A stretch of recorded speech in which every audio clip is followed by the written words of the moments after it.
अस्सलाम वालेकुम। How are you? चलें जी, एवरी टाइम मैं इसको अनम्यूट करना भूल जाता हूँ। अस्सलाम वालेकुम, कैसे हैं आप? खैरियत से हैं? अच्छा जी, सो पहले तो हम जल्दी से रिकैप लेते हैं लास्ट क्लास में क्या किया था, और फिर आज का प्लान ये है कि जो कॉन्सेप्ट्स लास्ट क्लास में डिस्कस किए थे उसके कुछ फास्ट रिवर्स करेंगे, 1 से 2 या ज़्यादा भी हो सकते हैं अगर कोई सवाल अच्छा लगा। और उसके बाद फिर एक नया कॉन्सेप्ट डिस्कस करेंगे, that is to related to the force and the magnetic field. हम लोगों ने लास्ट क्लास में force on a moving charge पढ़ा था। कॉन्सेप्ट कुछ यूं था कि हमने अब तक बात की थी फोर्स ऑन अ वायर और force on a conductor that is moving in a magnetic field. सही है।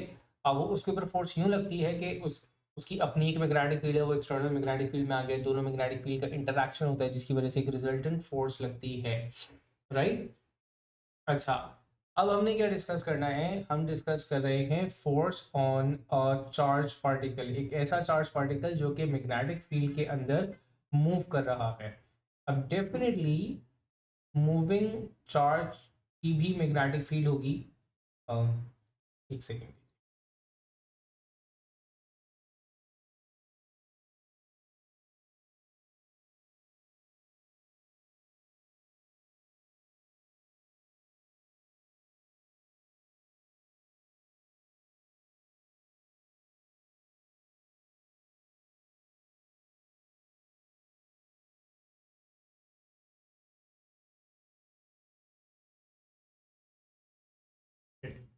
सो we have the magnetic field around a moving charge. एक मूविंग चार्ज है, उसकी भी एक मैग्नेटिक फील्ड है। अब वो एक एक्सटर्नल मैग्नेटिक फील्ड के अंदर एंटर कर चुका हुआ है। So now these two magnetic field will interact and the charged particle would experience a force. Now this force वो उसी तरह लग रही है, like following the Fleming's left hand rule, just like the wire। ठीक है। तो हमने कहा था डायरेक्शन जो है फ्लेमिंग लेफ्ट हैंड रूल की कुछ इस तरह इस्तेमाल होगी कि आपके पास जो फर्स्ट फिंगर है, ठीक है, the first finger is aligned with the magnetic field, the second finger is aligned with the direction of the positive charge and it is opposite to the direction of the negative charge. ठीक है, क्योंकि वो current की direction होती है। और जो thumb है वो आपको रिप्रेजेंट कर रहा होगा मैग्नेटिक फील्ड, मैग्नेटिक फोर्स की direction. Now, since the force remains perpendicular to the velocity, तो ये वही कॉन्सेप्ट आ जाता है जो कि हम लोगों ने पढ़ा था सर्कुलर मोशन के अंदर। तो since it is perpendicular, now this force, the magnetic force on a charged particle, is acting as a centripetal force. The charged particle moves in a circular path. ऐसा है। तो अब ये चीज हम लोगों ने देखी थी, इसका मैथमेटिकल फॉर्मूला क्या होगा। ठीक है, इसका मैथमेटिकल फॉर्मूला हमने जो जनरल फॉर्मूला पढ़ा था that was B I L. यहाँ पे मैंने कहा था करंट तो है नहीं मेरे पास है चार्ज। ठीक है, तो हमने किया था इसको चार्ज अपॉन टाइम। सही। और टाइम को डिवाइड कर लेंथ को डिवाइड करवाए थे टाइम से, दैट बिकम्स द वेलोसिटी। तो the force on a moving charge बना था बी क्यू वी हमारे पास। राइट। अच्छा, फिर मैं दोबारा इस बात को मेंशन करना भूल गया कि the velocity has to be perpendicular. ठीक है, perpendicular to the magnetic flux density. If it's not, in that case आप क्या करेंगे, आप वेलोसिटी का साइन कंपोनेंट कंसीडर कर रहे होंगे, the component that is perpendicular to the magnetic flux density. तो in that case that formula would be B Q B sine theta. Right. फिर हमने पढ़ा था कि अगर एक लार्जर रीजन के अंदर ये चार्ज जाता है तो it would particularly follow circular path. अच्छा, वैसे भी कर रहा है, यहाँ पर भी सर्कुलर पाथ ही है, लेकिन ये कि एक लार्ज रीजन है तो एक लार्जर सर्कुलर पाथ हमें नजर आ रहा है। तो यहाँ पे हम उसकी काइनेमैटिक्स ये बना सकते हैं कि जो सर्कुलर पाथ है इसका। अच्छा, स्क्रीन थोड़ी सी खराब हो गई है, ठीक है। चले, जो सर्कुलर पाथ है उसका रेडियस हमने देखना है। द रेडियस वुड बी, हम लोगों ने एफ एम मतलब मैग्नेटिक फोर्स को सेंट्रीपिटल फोर्स से इक्वेट किया, बी क्यू वी को m we square over are से इक्वेट किया और यहाँ पे आर का सब्जेक्ट बनाया। नाउ दिस पाथ किन किन फैक्टर्स पे डिपेंड कर रहा है ये यहाँ से अंदाजा होगा। पहला, directly proportional to the velocity. जाहिर है जितना ज्यादा वो होगा, क्या कहते हैं, स्पीड में आ रहा होगा, वो उतना ग्रेटर लार्जर पाथ ले रहा होगा। दूसरा, मैग्नेटिक फ्लक्स डेंसिटी से इनवर्सली प्रोपोर्शनल है। ठीक है, अगर मैग्नेटिक फ्लक्स डेंसिटी ज्यादा होगी फोर्स का मैग्नीट्यूड ज्यादा होगा एंड रेडियस कम हो जाएगा, डिफ्लेक्शन बढ़ जाएगी। The magnitude of the charge जितना ज़्यादा होगा, अगेन आपके पास फोर्स का जो मैग्नीट्यूड है वो बढ़ जाएगा and the deflection would be again greater, radius कम हो जाएगा।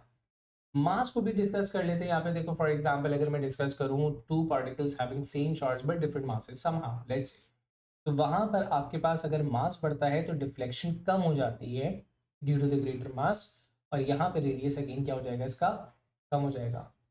लास्टली हम लोगों ने वेलोसिटी सेलेक्टर पढ़ा था, अ crossover of electric and magnetic field, जहां पर हम लोगों ने इलेक्ट्रिक और मैग्नेटिक फील्ड दोनों इस तरह क्रिएट करवाई थी कि दो प्लेट्स रखी थी पॉजिटिव एंड नेगेटिवली चार्ज, और मैंने कहा था कि इलेक्ट्रिक फील्ड डाउनवर्ड है, एक positive charge perpendicular to the field enter करता है such that it experience electrical force downwards, और एक magnetic field perpendicular direction to the field इस तरह के, मतलब इट्स इनटू द पेज, तो ऐसे में the magnetic force experience by the charges upwards. अब यहाँ पे अगर मैग्नेटिक फील्ड स्ट्रेंथ में ज्यादा हुई, मतलब मैग्नेटिक फोर्स ज्यादा लग रही हो, तो आपके पास ये चार्ज पार्टिकल ऊपर की तरफ डिफ्लेक्ट करता था, और अगर ये चार्ज पार्टिकल, अगर ये आपके पास magnetic force downward, electrical force greater होती है और मैग्नेटिक फोर्स लेसर होती है डाउनवर्ड, हम एक स्पेसिफिक वेलोसिटी का रेशियो रखते हैं जिस पर ये रेशियो अचीव होता है कि आपके पास ये एग्जैक्ट सेम डायरेक्शन में, मतलब इट्स अनडिफ्लेक्टेड जाएगा। ये कैसे अचीव हुआ था, मैग्नेटिक एंड इलेक्ट्रिक फोर्स को इक्वल रख करके।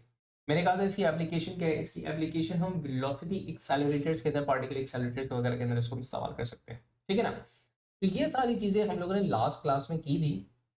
अब हम देख रहे हैं इसके पास्ट पेपर्स पर्टिकुलरली, ठीक है।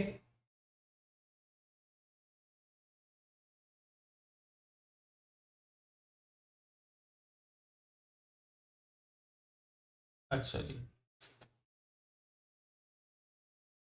अच्छा जी। लॉट ऑफ स्टूडेंट्स जो रोजाना मैसेज कर रहे होते हैं सर क्लास का लिंक देते हैं, फिर क्लास के टाइम पे फिर वो पता नहीं कि ज्वाइन नहीं करते हैं, फिर वो मैसेज करके तंग कर रहे होते हैं। अच्छा अब इधर देखें, this is the question number 4, paper 4 3 November 12. It says a proton of mass m and a charge plus q is traveling through a vacuum in a straight line with speed v, ठीक है। It enters the region of a uniform magnetic field, magnetic flux density b है उसकी as shown। एक आपके पास एक proton है with a positive charge traveling with speed v enters perpendicular to the magnetic flux density, ठीक है ना। और मैग्नेटिक फील्ड रीजन आपको इनसाइड या आउटसाइड नहीं बताया, बस it's the magnetic flux density, ठीक है ना। आप उसमें एंटर हो रहा है नॉर्मली। उसने कहा the magnetic field is normal to the direction of the proton, ठीक है। Explain why the path of the proton in the magnetic field is an arc of a circle. देखिए सर्कुलर पाथ के लिए अहम चीज उसकी अपनी डायनेमिक्स एंड काइनेमैटिक्स है, जो कि हमने यूनिफॉर्म सर्कुलर मोशन में पढ़ी थी। किसी भी ऑब्जेक्ट का एक पर्टिकुलर वेलोसिटी के साथ सर्कुलर पाथ में घूम जाने का एक ही रीजन है, that is the centripetal force. और वो सेंट्रीपिटल फोर्स का यहां से किस तरह लिंक बन रहा है कि ये जो मैग्नेटिक फोर्स लग रही है सेंट्रीपिटल फोर्स है। हम जनरली सेंट्रीपिटल फोर्स उसका कहते थे जो टुवर्ड्स द सेंटर हो, यहां तो हम सेंटर पहले प्रूव करेंगे ना, उसके बाद टुवर्ड्स द सेंटर की कहानी जाएगी। तो सेंट्रीपिटल फोर्स की एक और आइडेंटिटी या फिर एक और पहचान ये थी कि the centripetal force is always perpendicular to the velocity. तो यहाँ पे हम ये बात कहेंगे कि since the force experience by the moving charge particle in the magnetic field, the magnetic force experience by the charge particle is perpendicular, it perpendicular to the velocity, it acts as the centripetal force, hence the charged particle moves in a circular arc, ठीक है। तो इस बात को मैं यहाँ पे लिखता हूं मैंने लिखा कि since the magnetic force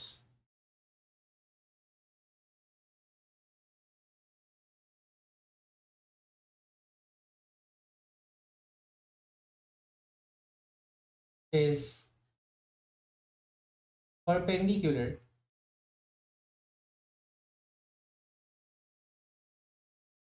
to the velocity,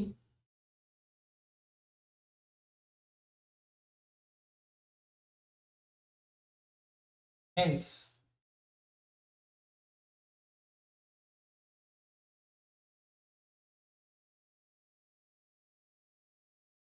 it acts as a centripetal force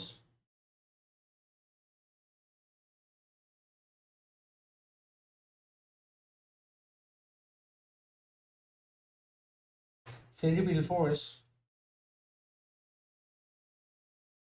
in the charged particle। अच्छा बेहतर पता है क्या होगा, कि आप क्वेश्चन को मतलब आंसर को क्वेश्चन से रिलेट करें। चार्ज पार्टिकल लिख देना गलत नहीं होगा, एक बेटर ऑप्शन बता रहा हूँ कि चार्ज पार्टिकल लिखिएगा, आप प्रोटॉन का वर्ड यूज करते तो वो बहुत मतलब स्पेसिफिक हो जाएगा टू दी क्वेश्चंस, ठीक है। I don't know why I am getting hand cramps, maybe the weather. अच्छा, तो मैंने कहा the proton moves in a circular path, ठीक है। चलें जी। अच्छा अब आगे देखें, आगे उसने पार्ट में ऐसा कहा the angular speed of the proton in the magnetic field is omega. अब डेफिनेटली अगर वो सर्कुलर पाथ में घूम रहा है तो बाकी सारी काइनेमेटिक्स भी होगी उसके साथ सर्कुलर मोशन की, तो उसका ओमेगा भी है। उसने बोला ओमेगा इज डब्ल्यू, मतलब omega is omega, derive an expression for omega in terms of B q m. तो इसका इस पर्टिकुलर प्रोटॉन के लिए ओमेगा का एक एक्सप्रेशन ड्राइव करना है बी क्यू एम की टर्म्स में, ठीक है ना। अब वो मैं किस तरह कर रहा हूं, काम ऐसा होगा कि बात स्टार्ट होगी आपके पास मैग्नेटिक फोर्स को सेंट्रीपिटल फोर्स से इक्वेट करके। मैग्नेटिक फोर्स का जो हमारे पास फॉर्मूला है that is B Q v over here, और जो मैग्नेटिक सेंट्रीपिटल फोर्स का मुझे फॉर्मूला लेना है ना that is m r omega square, ठीक है जी। अच्छा अब इसमें से ऐसा है कि उसने कहा बी आना चाहिए, क्यू आना चाहिए, एम आना चाहिए, और वी नहीं आना चाहिए, ठीक है ना, क्योंकि उसने ऐसा लिखा हुआ नहीं है। तो मुझे इसको थोड़ा सा सिंप्लीफाई करना पड़ेगा। मैं इसको किस तरह सिंप्लीफाई कर रहा हूँ, मैंने कहा m r omega and omega square था ना, अलग अलग लिख दिया। अब आपको एक चीज़ याद होगी, एक फॉर्मूला याद होगा कि v is to R omega, एक फॉर्मूला था जिस हिसाब से मैं लिख सकता हूँ कि omega is equals to V over R. तो यहीं से इसको मैंने वन ऑफ द ओमेगा को B Q V M R V over R and omega ऐसा आ चुका हुआ है। अब हमारे पास R and R cancel out हुए, वी और वी कैंसिल आउट हुए, आपके पास डब्ल्यू बचा बी क्यू अपॉन एम के, ठीक है। यहां से हमने इसको प्रूव किया। आई होप ये बात समझ में आई होगी।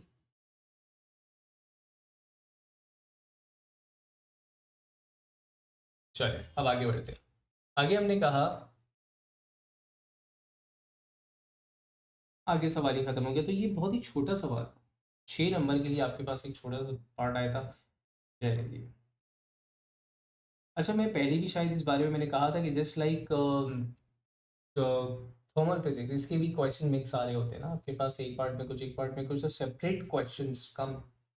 अच्छा अब ये हमारे पास एक सवाल है, अनदर क्वेश्चन सिमिलर कॉन्सेप्ट के ऊपर, which is question number 6 over November 13, paper 4-1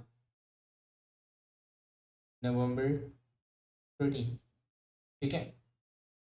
वो यहाँ पे कहता है कि अ charge particle of mass m and charge minus q is traveling through a vacuum at a constant speed v. It enters a uniform magnetic flux field of flux density b. The initial angle between the direction of the motion of the particle and the direction of the magnetic field is 90 degree, मतलब वो perpendicular direction में enter कर रहा है। Explain why the path of the particle in the magnetic field is in arc of a circle. तो ये बिल्कुल वही वाली एक्सप्लेनेशन है जो अभी थोड़ी देर पहले हम लोगों ने डिटेल में डिस्कस की थी, बस थोड़ा सा इसका जो आंसर है वो और इलेबोरेटिव आपने दे देना क्योंकि 3 नंबर की बात कर रहा है, ठीक है। अब वो आपसे बोलता है कि the radius of the arc is R, show that the ratio q over m for the particle is given by this expression. Simple सी बात है, वही एक चीज रिपीट हो रही है कि आप मैग्नेटिक फोर्स को इक्वेट करेंगे सेंट्रीपिटल फोर्स से, बस उससे तरह तरह के वो आउटकम्स ले रहा है।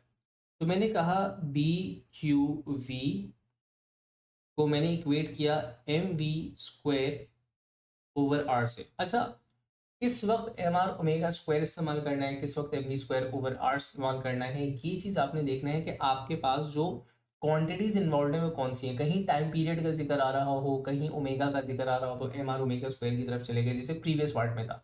यहाँ पे ना टाइम पीरियड का जिक्र है ना ओमेगा का जिक्र है, तो मैं M B square over are से ही काम चलाऊंगा।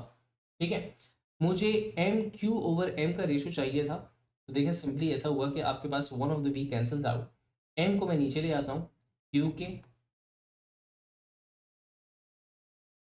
मतलब क्रॉस मल्टीप्लाई के लिए आप इसको, ये हो गया v over d into r. ठीक है, एक नंबर के लिए बड़ी सिंपल सी इसने बात आपसे पूछी। अब आगे वो थोड़ी सी मैथमेटिकल बात कर, वो कहते हैं the initial speed of the particle is 2 × 7 metre पर second, the flux density b is given to be 2.5 milli tesla, मतलब 2.5 × 10⁻³ tesla. The radius r of the arc is given by 4.5 centimeter. Use these data to calculate the ratio q over m। तो भाई देखो बचा ही कुछ नहीं है ना, ऊपर हम एक्सप्रेशन तो बना ही चुके थे, अब हमें सिर्फ रेशो चाहिए था। ठीक है, रेशो क्या था, 2 पॉइंट अच्छा ऊपर आपके पास है वेलोसिटी, तो 2.0 × 10⁻⁷। ठीक है, उसके बाद 2.5 × 10⁻³ एंड 4.5 सेंटीमीटर है, इसको -2 मतलब मीटर्स में कन्वर्ट कर दिया। कहाँ से आपने मुझे रेशो बताना है, कूलम्स पर केजी।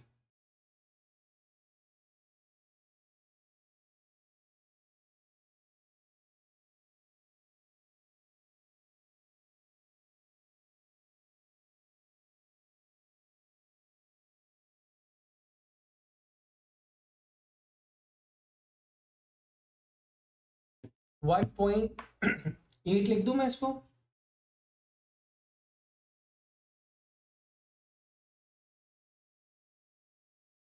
10⁻11 कूलम्स पर केजी। ठीक है, अच्छा अब आगे बढ़ते हैं, आई गेस इसके आगे एक और पार्ट है मेरे पास, ठीक है ना। चलिए जी, वो कहते हैं the path of the negatively charge particle before it enters the magnetic field is shown. ये जो path of the negative charge particle है, तो मतलब इसकी वेलोसिटी की डायरेक्शन ये है। इसका मतलब ये कि जो डायरेक्शन ऑफ द करंट होगी दैट वुड बी ऑपोजिट, तो वो उसको हम ऑपोजिट कंसिडर करने वाले, ये डायरेक्शन ऑफ द करंट ऐसे लिया जाएगा क्योंकि वो नेगेटिव चार्ज, अगर पॉजिटिव होता तो यही कंसिडर करता मैं। ठीक है जी, अब इसमें मतलब direction of the magnetic field is into the page, so we know that का डायरेक्शन इनटू द पेज हो गया है। यहाँ पे इसने बोला sketch the path of the particle in the magnetic field as it emerges from the field.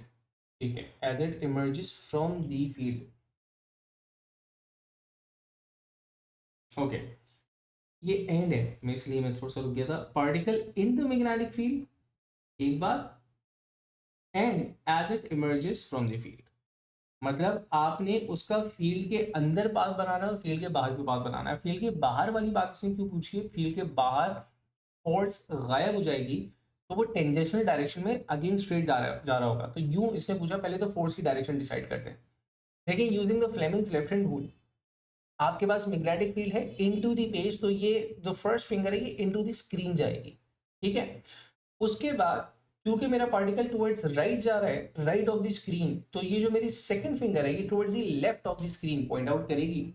उस हिसाब से जो थंब है it is pointing downwards, right. तो अब मैं एक डाउनवर्ड सर्कुलर आर्क बनाऊंगा, एक रफ सर्कुलर आर्क जो कि बाकायदा सर्कुलर लगे। ठीक है जी, और ये आर्क उस वक्त तक होगा जब तक ये फील्ड के अंदर मौजूद है, और जैसे ही ये फील्ड क्रॉस करेगा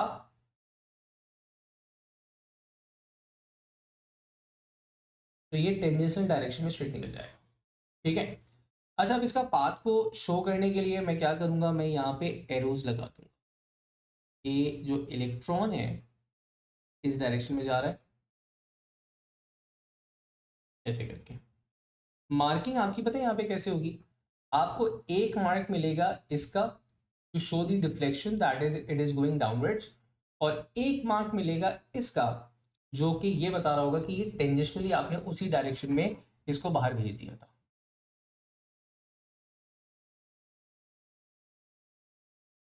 ठीक है, ऐसे ही है, ऐसा ही है। चले नेक्स्ट क्वेश्चन, इसी कॉन्सेप्ट के ऊपर है और मेरे ख्याल से एक मजेदार सी चीज मास पूछ लिया हमसे, ठीक है, तो मैं इसी क्वेश्चन को हम डिस्कस करते हैं। Now we have this question number 6, paper 4-2 May June 14।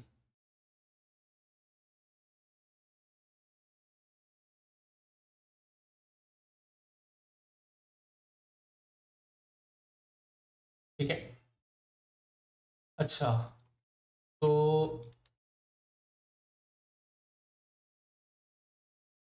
कहता है explain the use of uniform electric field and uniform magnetic field for the selection of the velocity of a charge particle, you may draw a diagram if you wish. ठीक है ना, अगर वो बोल रहे हैं ना इफ यू विश, तो you must wish for that. Reason is कि आप जब डायग्राम बना देते हैं और अच्छी डायग्राम बना देते हैं, तो इन दैट केस आपका अगर एक्सप्लेनेशन थोड़ी सी वीक हो जाए तो वो डायग्राम उसको सपोर्ट कर देगी। यहाँ पे आपने क्या करना है, आपने वेलोसिटी सिलेक्टर को एक्सप्लेन करना है। वेलोसिटी सिलेक्टर के लिए आपने किस तरह इसको डायग्राम बना के देनी है कि you just make two fields. ठीक है, फॉर एग्जाम्पल एक मैंने ये बनाया, मैंने इससे मैं शो करूंगा,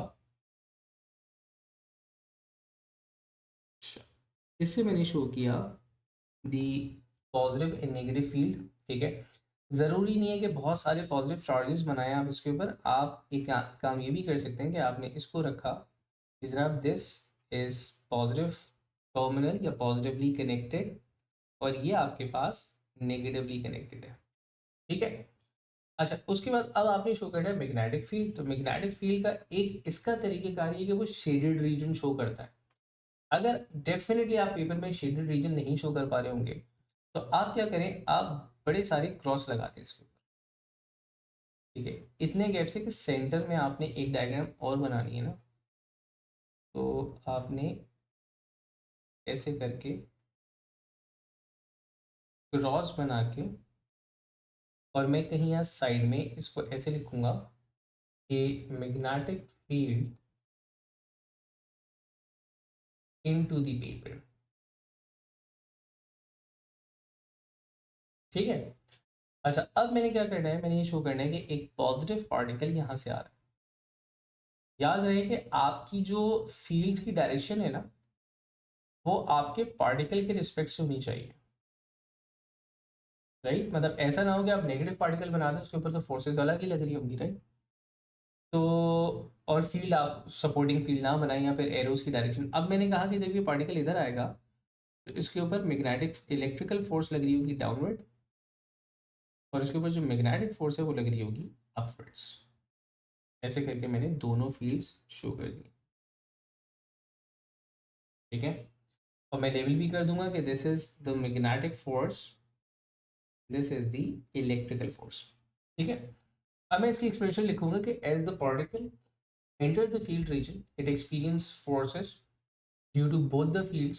इलेक्ट्रिकल फील्ड की वजह से downward, magnetic force magnetic field की वजह से upward, and velocity is selected कि आपके पास जो रेशो है that is equals to E by B. आप चाहें तो ये रेशो ड्राइव करके बता सकते हैं, क्योंकि वेरी सिंपल है। ठीक है ना, आपने वो भी कर दिया, और उसके बाद आप ये बताइए the particular velocity at which the forces the ratio of the field is equals to this, या फिर at this ratio the velocity, इस रेशो के बराबर वेलोसिटी रखेंगे तो वो एक स्ट्रेट डायरेक्शन के अंदर अनडिफ्लेक्टेड जाएगा। ठीक है, चलिए जी, ये वाली बात हो गई है। अच्छा, यहाँ पे कोई सवाल?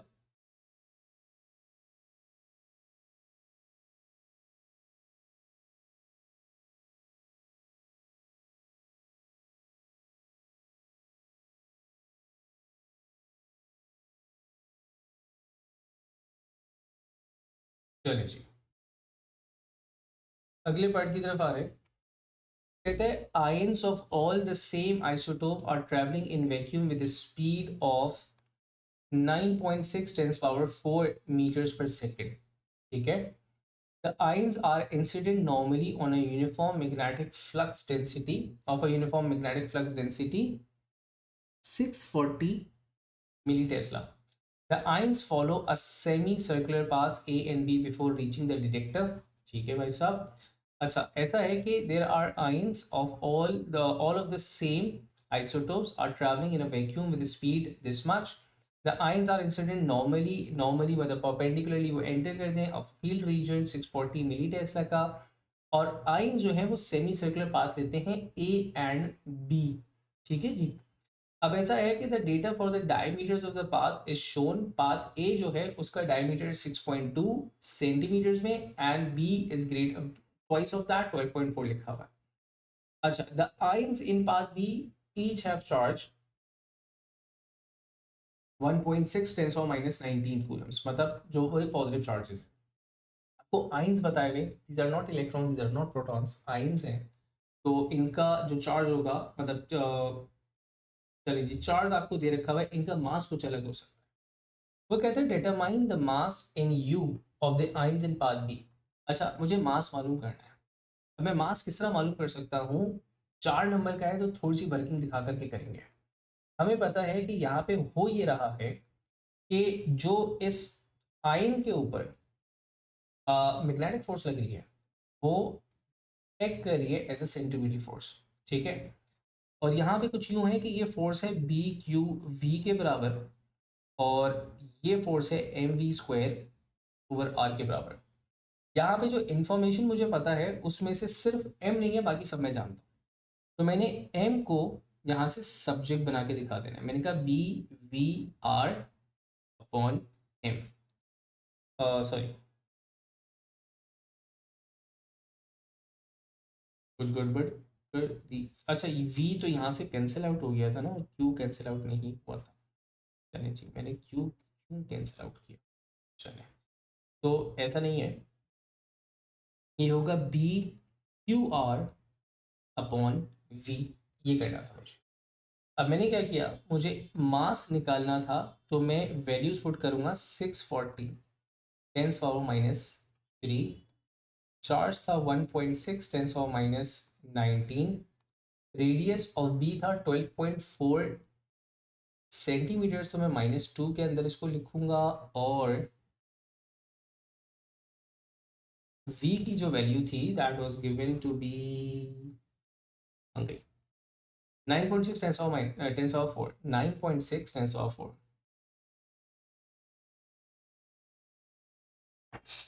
ठीक है, तो ये कैलकुलेट करें।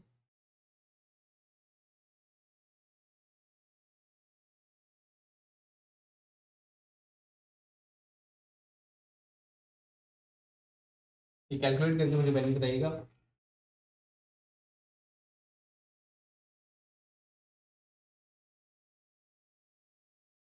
चलिए जी, मास हमारे पास आ रहा है करीब 1.3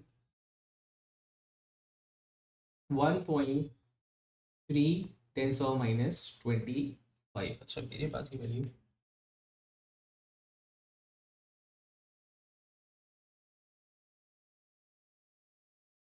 अच्छा, अभी बोलते हैं सजेस्ट एंड एक्सप्लेन क्वांटिटेटिवली। ठीक है, a reason for the difference in radii of the path A and B of the ions. Quantitatively ये बताइए, ये जो पाथ में डिफरेंस है इसका रीजन क्या हो सकता है? अच्छा देखें, आपके पास जो रेडियस है ना यहाँ पे, वो रेडियस वुड बी, मुझे रेडियस का सब्जेक्ट बनाना है M V upon B Q. ठीक है। अच्छा, ये जो आयंस हैं उसने बोला all the ions all of the same isotopes are travelling with this speed. तो पहली बात ये है कि स्पीड सेम है, आपके पास स्पीड का फर्क नहीं है, आपके पास बी का फर्क नहीं है। अच्छा, क्यू पर कोई ऐसी बात अगर इसने की है तो मैं देख लेता हूँ, the ions in path B each have charge. ये अच्छा, उसने सिर्फ ions of in path B charge उसने बोला कि ऐसा है। अब देखो पॉसिबिलिटीज क्या क्या हैं, सेम आइसोटोप्स के हैं। सेम आइसोटोप्स का मतलब ये है कि उनका जो मास होगा वो भी सेम होने वाला है। ऐसा ही है, मास भी उनके ऊपर क्या होगा, same same number of neutrons and protons होंगे, क्योंकि सेम आइसोटोप्स है, मतलब देयर इज नो डिफरेंस। फर्क क्या रहा? फर्क रहा आपके पास सिर्फ और सिर्फ क्यू में। ठीक है। अब अगर इसका रेडियस हाफ है, मतलब radius of A is half, तो इस वजह से हुआ होगा क्योंकि आपके पास क्यू डबल होगा। तो मैं यूं कह सकता हूं कि the ions following path A must be having twice as much as charge that of ions in B। ठीक है, क्यों? क्योंकि समझ में ही आ रहा है कि आपके पास अगर रेडियस हाफ है वो सिर्फ इस वजह से हुआ होगा क्योंकि चार्ज आपके पास डबल हो गया। तो मैं ये लिखूंगा कि the ions have same mass and velocity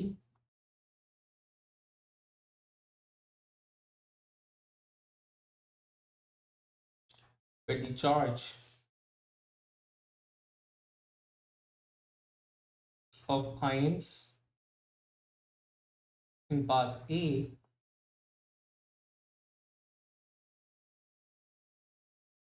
must be twice as much as that of ions in B।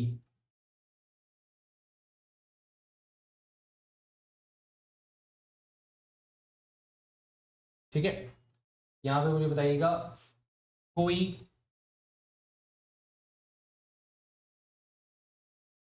कोई सवाल यहाँ पे?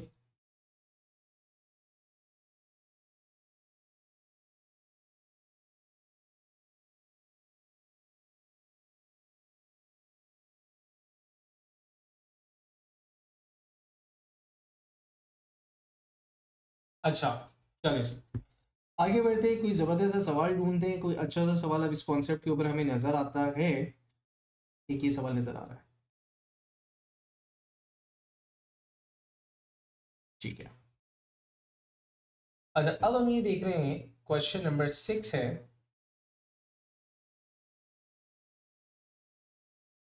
क्वेश्चन नंबर 6, पेपर 4 1 नवंबर 15।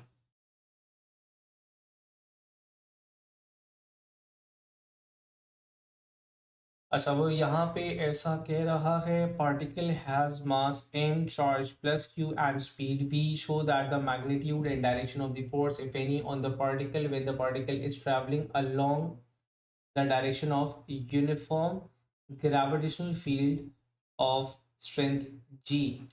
अच्छा, state the magnitude and the direction. अच्छा, अगर वो यूनिफॉर्म ग्रेविटेशनल फील्ड के अंदर जा रहा है तो उसके ऊपर जो फोर्स लग रही होगी दैट वुड बी mg। उसका अपना वेट बहुत कम होगा लेकिन होगा, डेफिनेटली होगा, वेट होगा। और मैं इसको डाउनवर्ड्स भी लिख सकता हूँ,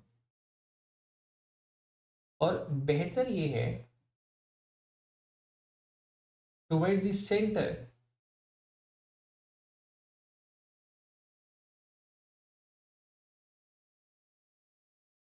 ऑफ अर्थ या प्लैनेट लिख देना। ठीक है, ठीक है जी। In a uniform magnetic flux density B. अच्छा, क्या यहाँ पे फ्लक्स डेंसिटी डायरेक्शन है? अच्छा, तो डायरेक्शन नहीं गिवन है, मतलब into the page out of the page नहीं गिवन है। तो अब मैं डायरेक्शन सिर्फ इतना बता सकता हूँ कि it would be perpendicular to the direction of the velocity. तो मैग्नेटिक फोर्स लगेगी इसके ऊपर, मैग्नीट्यूड उसका होगा B Q V, right. And direction जो होगी इसकी परपेंडिकुलर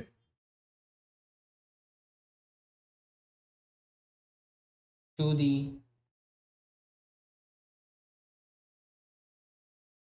वेलोसिटी।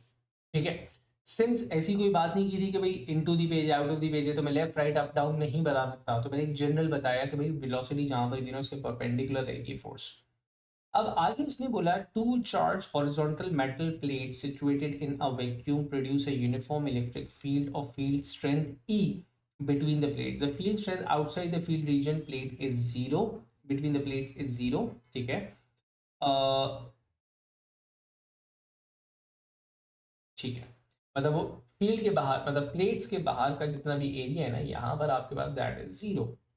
ठीक है, a uniform magnetic field is to be applied in the same direction as the electric field so that the particle passes undeviated through the region between the plates। State and explain the direction of the magnetic field। देखिए, ऐसा है कि मुझे अब एक magnetic field set करनी है, इस तरह करनी है कि जो फोर्स है वो आपके, मतलब वो opposite to the electrical force लगे ताकि ये अनडिवाइडेड गुजरे।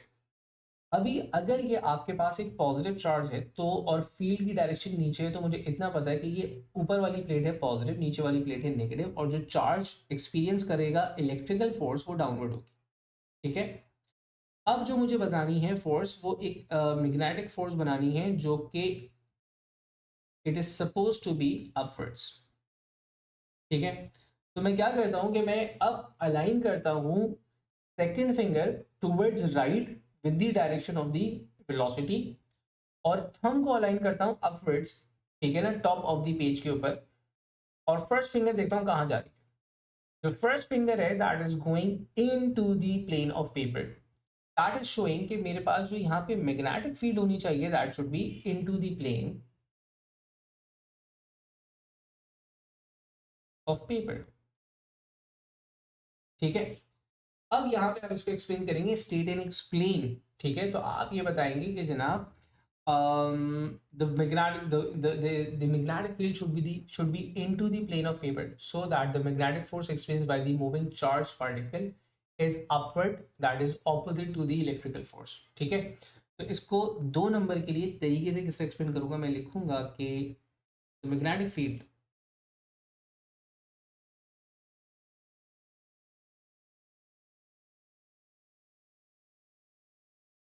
should be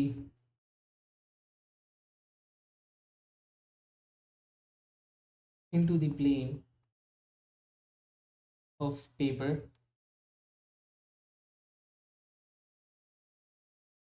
so that the force so that the magnetic force is upwards opposite to electric force।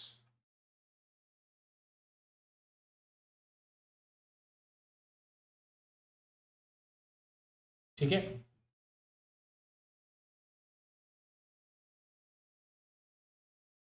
चलिए। अच्छा, अब आगे वो आपसे कहता है drive with explanation the relation between the speed v and the magnitudes of the electric field strength e and the magnetic flux density। जो अभी हमने काम किया था, उसने कहा कि इसको ड्राइव करके दे दो, तो ड्राइव आप इस तरह करेंगे कि आपने कहा था कि ये जो वेलोसिटी v है जो उसको अनडिविएटेड गुजारने के लिए चाहिए, वो उस सूरत में मिल रही है जब आपके पास एफ एम और एफ ई बराबर है, मतलब मैग्नेटिक फोर्स और इलेक्ट्रिक फोर्स। मैग्नेटिक फोर्स को हम लोगों ने बी क्यू वी से रिप्रेजेंट किया था, और इलेक्ट्रिकल फोर्स को हम ई क्यू से लिखते हैं, क्यू और क्यू कैंसिल आउट हो जाएगा, और जो वी है द वेलोसिटी उसका रेशो आपके पास बन जाएगा ई ओवर बी। ठीक है, छोटी छोटी डेरिवेशन से, अच्छा आप देख रहे हो इसके अंदर डेरिवेशन बहुत सारी आ रही है ना आपके पास, वो बार बार चीज़ों को रिलेट करवा रहा है। ठीक है, अब ये कहते हैं a second particle has the same mass and charge Q as that in B, but its speed is 2v, speed double कर दी है।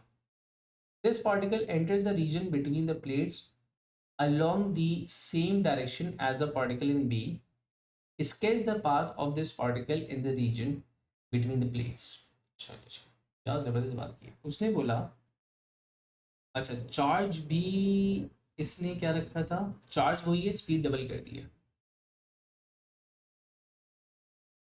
इसने कहा सेम पार्टिकल है, और मतलब सॉरी सेम चार्ज है, but twice the speed same path के ऊपर आ रहा है, तो इसकी वजह से स्पीड हो चुकी हुई है वो 2v है। अब ऐसा है कि इलेक्ट्रिकल फोर्स तो इसके ऊपर अभी भी ई क्यू लग रही है, राइट, लेकिन जो मैग्नेटिक फोर्स है वो वेलोसिटी के डबल होने की वजह से डबल हो चुकी हुई, twice of the previous one. तो अब मैं कह सकता हूं कि in this situation magnetic force is relatively greater than the electrical force.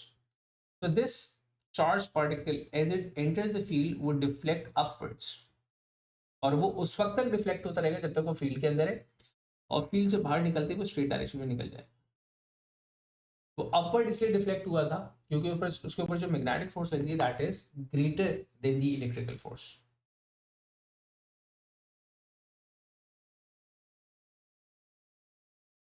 ठीक है, अच्छा ये चीज समझ में आई।